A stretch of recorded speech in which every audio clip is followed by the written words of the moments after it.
ஒரு பொண்ணு சொன்னா கூட சந்தோஷமா நடிச்சிருப்பேன். நீங்க சொல்றீங்களே என்ன பண்ணது, நானாவது சொல்றேன்னு நினைச்சுக்கங்க. அப்படி சொல்லிதான் மனசு தேத்திக்கிறேன். வழி இல்லையே. 21 வயசுல 25 ரூபா நீங்க சம்பாதிக்கிறீங்க. அவன் எவ்வளவோ சம்பாதிக்கிறான் லட்சக்கணக்கில். என்ன சொல்றீங்க? நானும் வேலைக்கு வரேன்ட்டு கிளம்பி வரக்கூடாது, கத்துக்கணும்னு வரணும். எல்லாராலையும் இந்த மாதிரிலாம் பண்ண முடியாது. பேசிக்கா இங்க போறவங்களுக்கு யாருக்குமே தெரியாது என்ன பண்ணிட்டு இருக்கானே தெரியாது. பண்ணிட்டு இருக்கான் கேவல சொல்லிட்டு கத்துக்க வேண்டியது நிறைய இருக்கு இந்த விஷயத்துல. இதை நான் கத்துக்கிறது பாத்தீங்கன்னா இது கம்மி தான். இன்னும் நான் கத்துக்க வேண்டியது நிறைய. வண்டியில போயிட்டு இருந்தாங்க. போயிட்டு இருக்கும்போது ப்ரோ ஒருத்தரை பார்த்தோம். ஏதோ ஒன்று கழட்டி மாட்டிட்டு இருந்தாரு. சத்தியமா அது என்னன்னு எனக்கு தெரியல. ப்ரோ வணக்கம் ப்ரோ. வணக்கம். உங்க பேருங்க ப்ரோ? என் பேர் பார்த்தீங்கன்னா ராஜாராம். என்ன பண்ணிட்டு இருக்கீங்க ப்ரோ? ஸ்ப்ளைசிங் பண்ணிட்டு. என்ன ஸ்ப்ளைசிங் அப்படின்னா?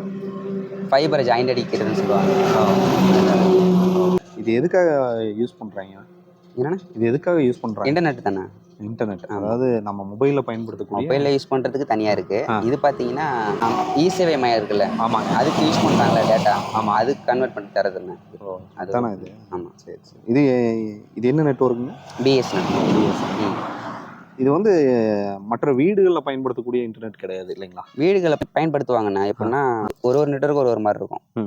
இப்போ இது பார்த்தீங்கன்னா பிஎஸ்என்எல் பொறுத்தளவு இப்போ நான் பார்க்குற ஃபீல்டு பார்த்தீங்கன்னா எஸ்டிஆர்னு சொல்லுவாங்க. இது பார்த்தீங்கன்னா அந்த இ-சேவை மையம் அதுக்கு யூஸ் பண்ணுறோம். வீட்டுக்கு யூஸ் பண்ணுறது பார்த்தீங்கன்னா அதுவும் இது சேம் கேபிள் தான், சேம் ஃபைபர் தான்.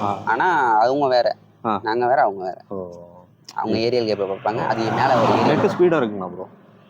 அது நெட்டு ஸ்பீடாக இருக்குன்னு கேட்டிங்கன்னா எல்லா நெட்வொர்க் மாதிரி தானே இருக்கும். இப்போ மொபைல் யூஸ் பண்ணுறீங்களே, சில நேரத்தில் சுற்றுதில்ல, அந்த மாதிரி தான் இதுவும். எப்படி இருக்குங்க இந்த தொழில், எப்படி போகுது? இந்த ஃபீல்டு நல்லா இருக்குண்ணே, எனக்கு பிடிச்சிருக்கு, பார்த்துட்டு இருக்கேன். சாப்பிட்டீங்களா? சாப்பிட்டேன். உங்கள் வயசு? எனக்கு பார்த்தீங்கன்னா 21. சின்ன பையன் தான். ஆமாம். பரவாயில்ல. எந்த வயசில் தொழில் ஆரம்பிச்சிங்க? 2023 தான். 2023 நான் காலேஜ் விட்டு வெளில வந்துட்டேன். என்ன முடிச்சிங்க? நான் 12th கம்ப்ளீட் பண்ணிட்டேன். நான் செகண்ட் இயர் காலேஜ் ஈஸி போட்டு அங்கே எலக்ட்ரானிக் கம்யூனிகேஷன் இன்ஜினியரிங் போட்டிருந்தேன். அது வீட்டில் கொஞ்சம் ஃபேமிலி பிரச்சனைனால நான் டிஸ்கன்டினியூ பண்ணிட்டு வந்துட்டேன் ஃபீல்டுக்கு. சென்னையில் ஒரு 3 மாதம் ஒர்க் பண்ணேன். அதுக்கப்புறம் அங்கே பிடிச்சி போச்சு, ஃபீல்டு பிடிச்சி போச்சு. அதுக்கப்புறம் ஸ்ப்ளைசிங் எடுத்துட்டு அங்கே ஸ்ப்ளைஸராக இருந்தேன். அப்புறம் அங்கே முடிச்சுட்டு அங்கே கான்ட்ராக்ட் முடிஞ்சிச்சு. சரி ஓகேன்ட்டு நான் இங்கே வந்துட்டேன். சரி, எவ்வளோ சம்பளம் இங்கே? எனக்கு 25 தருவாங்கண்ணா. 25? 21 வயசுல 25 ரூபா நீங்கள் சம்பாதிக்கிறீங்க. அவன் எவ்வளவோ சம்பாதிக்கிறான் லட்சக்கணக்கில். என்ன சொல்கிறீங்க? 21 இல்லை ப்ரோ, அப்படி இல்லை. நாலேஜை வந்து நம்ம கெயின் பண்ணிக்கிறது தான் ரொம்ப. ஆமாண்ணே. இப்போ நான் வந்து எனக்கு இது என்னன்னே தெரியலங்கிற. ஆமாம், உங்களுக்குன்னு இல்லை, பேசிக்காக இங்கே போகிறவங்களுக்கு யாருக்குமே தெரியாது என்ன பண்ணிட்டு இருக்கானே தெரியாது. பண்ணிட்டு இருக்கான் கேவல சொல்லிட்டு போவோம். ஆமாம், உடம்பு வச்சுட்டு ஏதோ வித்துட்டு இருக்கீங்கன்னு நினைச்சேன். நான் அப்படிதான் நினைச்சேன். அதனால தான் கொஞ்ச நேரம் உட்காந்து யோசிச்சுட்டே இருந்தேன். பணமரத்துக்கு அடியில் உட்காந்து யோசிச்சோம்னா நமக்கு ஏதாவது விடிவு தெரியும் அப்படின்னு சொல்லிட்டு யோசிச்சேன். சரிங்க ப்ரோ. சரி ப்ரோ, இந்த ஃபீல்டை வந்து புதுசாக ஒரு ஸ்டூடெண்ட்டு, ஒரு மாணவர்கள் வந்து இது கற்றுக்கணும்னா என்ன பண்ணணும்? எதுவுமே பண்ண வேணாண்ணா. இது எலக்ட்ரிக்கல் ஃபீல்டு எதனா படிச்சிருந்தா போதும். அந்த சம்மந்தமாக படித்து ஒரு டிகிரி இருந்தால் போதும். இங்கே இந்த ஃபீல்டுக்கு வந்துடலாம். அப்படி இல்லை எக்ஸ்பீரியன்ஸ், இப்போ என் கூட வந்து ஒரு பையன் வேலை பார்க்குறான்னா அவன் கற்றுக்கலாம். பார்த்தாலாம் கற்றுக்க முடியாது. ப்ராக்டிக்கல் ஒர்க் தான். ப்ராக்டிக்கல் தான் மெயினு. சும்மா பார்த்துட்டு மேலே அப்படி படுத்துலாம் வந்து இந்த ஃபீல்டில் உட்கார முடியாது. இந்த ஃபைபரை பற்றி அவங்க ஸ்டிப் பண்ணுறதுக்கே ஒரு வாரத்துக்கு மேலே ஆகும் கற்றுக்கிறதுக்கு. சரி, ஃபுல்லாக கண்ணாடி தானே, வேணா தொட்டு பாருங்க. கண்ணாடி தானங்களா அதெல்லாம்? ஆமாம், ரொம்ப கேர்ஃபுல்லாக ஹேண்டில் பண்ணும். இந்த சொல்லுவாங்க குழந்தைய ஹேண்டில் பண்ணுவாங்க, குழந்தை அந்த மாதிரி ஹேண்டில் பண்ணுவேன். இல்லைனா பிச்சுக்கும், டக்குன்னு உடச்சிக்கும். பார்க்கும்போது தனுஷ் மாதிரியே இருக்கு. தனுஷ் மாதிரி தனுஷ் நீங்கள் பார்த்துருப்பீங்கன்னு நினைக்கிறேன். ஃபேஸ் கட்டும்போது அப்படியே தான் இருக்கு. ஆமாம், சொல்லியிருக்காங்களா யாராவது? இல்லை யாரும் சொன்னது கிடையாது. ஒரு பொண்ணு சொன்னா கூட சந்தோஷமா நடிச்சிருப்பேன். நீங்கள் சொல்றீங்களே என்ன பண்ணது, நானாவது சொல்கிறேன்னு நினச்சிக்கங்க. அப்படி சொல்லி தான் மனசு தேத்திக்கிறேன், வழி இல்லையே.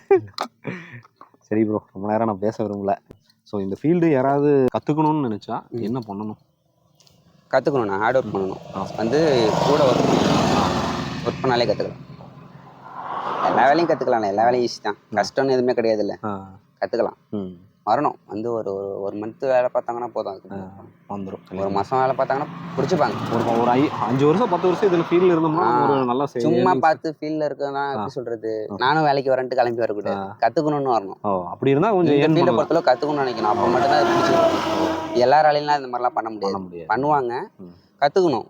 கற்றுக்க வேண்டியது நிறையா இருக்குது இந்த விஷயத்துல. இதை நான் கற்றுக்கிறது பார்த்தீங்கன்னா இது கம்மி தான். இன்னும் நான் கற்றுக்க வேண்டியது நிறைய.